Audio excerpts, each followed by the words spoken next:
so like I said last time, with the last review, which was the... what was it? Street Fighter. No, not Street Fighter, Streets of Rage. There you go. Memories going to me old age. I was basically saying how Streets of Rage was like Golden Axe. Now, that is true. Golden Axe was the first one. In 1989, this beauty flown its way onto our systems, and it opened up a whole new way of playing. It was a side-scrolling game, co-op. You could actually play co-op, and I would definitely say it's a lot better on co-op. And you obviously had the chance to play with 3 different characters. You've got the little dwarf geezer that we can see on the screen right now. Is dwarf politically correct? Probably not. But anyway, little guy with beard. There you go. That's better. That's more PC.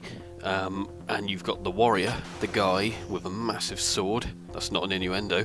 And a woman who also has a massive sword. Could not be an innuendo. And basically, what you have to do is, okay, let's give you the official synopsis, shall we?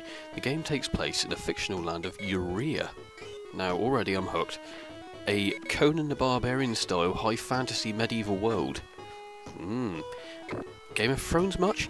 An evil entity known as Death Adder has captured the king and his daughter and holds them captive on their castle. Oh dear. Okay.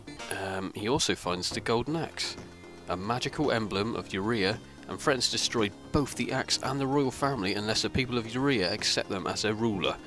3 warriors?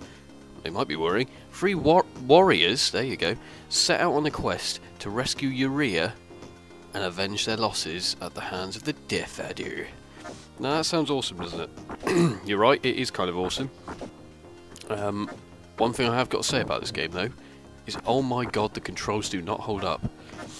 Obviously, because this is the first sort of side-scrolling awesomeness, that makes no sense at all. It's a side-scrolling beat-em-up with specials, as well as obviously the moveset's just kicking and punching and hitting people on the head, which is quite fun.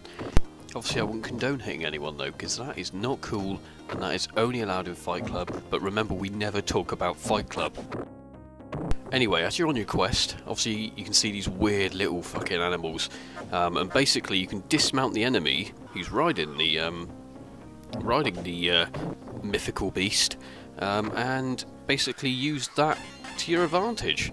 Look, you can see him just walking along on there now. Look at that. Obviously, each character has its own different specialty. This one seems to have a meteorite attack, essentially. The midget or slash dwarf has... is that also allowed to be said? I'm not sure. Anyway, the small guy has a different one. Can't remember what on earth it is. I think it's... no, I don't know. And the same with the female one, I'm not sure. But anyway, they're all different. They've all got different weapons. Personally, I'd say the little guy's bearded little guy has a massive axe. And that's probably the best weapon, actually. And he's probably the best character. He seems faster. And just a lot more easier to use. One thing I would say, if you have got a friend, which most of us do, and a second controller, I'd give this a good co-op game. It's a lot easier co-op, a hell of a lot easier co-op, because you can basically, as I said with Street Fighter, you could. This bit's freaky, kids screaming. Anyway, is the fact that you can distract the enemy and the other one can sneak up behind it and kill it. Or, well, at least damage it.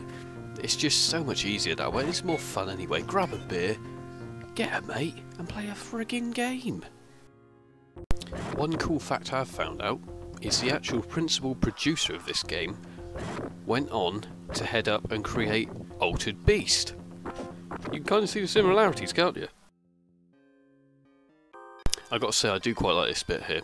The sort of map style. And each time you go and complete a level, it gives you a bit more of the story, and it shows a sort of almost like a drawing of showing you your path. I just think that's really cool little thing that they've put into the game.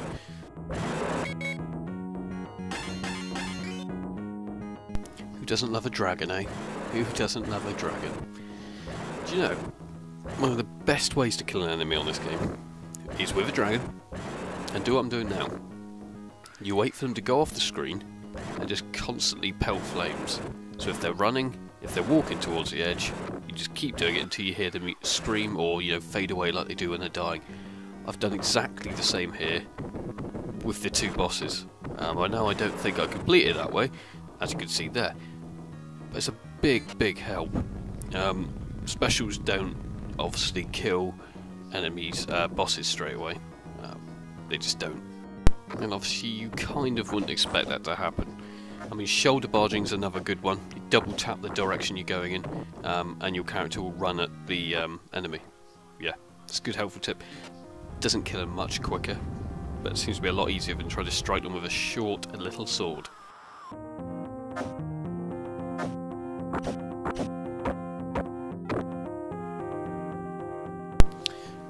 Also, make sure you don't try and, well, do what I was doing with the dragon, but do it with yourself, because they do actually catch you to a point. There must be a glitch or something where the sword just doesn't register that they're even there, and they end up getting you back. Okay, so anyway, if you did ever want to play this game, which you should, because it is absolutely brilliant, you can get it on a number of ways. So obviously I'm playing it on the Mega Drive. Probably the best way to play it with the controller. I think the controller is awesome.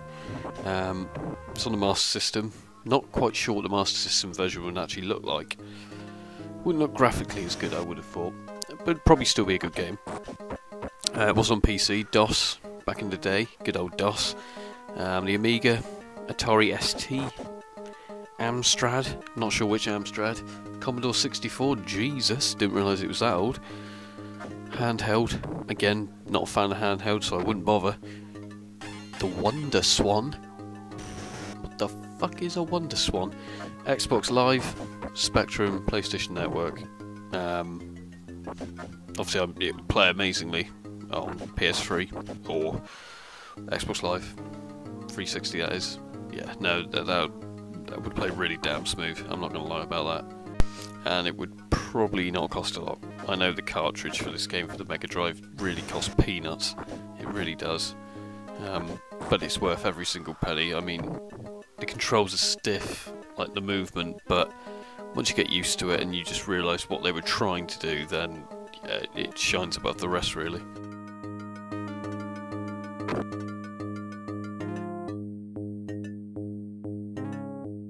Can't say I've ever completed it. That is an actual lie. I have completed this game before, but only in co-op, because like I said, you can work together. It's a good team game, but when you're on your own, all you can see as I'm doing here is I'm shoulder barging a skeleton, and the little bastard doesn't want to die. This is where I did eventually die. It's the 3rd or 4th level, and I just couldn't do it. It's just too damn hard. Anyway guys, send me some messages, tell me what you want me to go through next. But I've enjoyed this one, brought back a lot of memories, albeit not great memories all the time, but yeah, no, I can see what they're doing, and they've really set the path for all the side-scrollers that we know and love nowadays.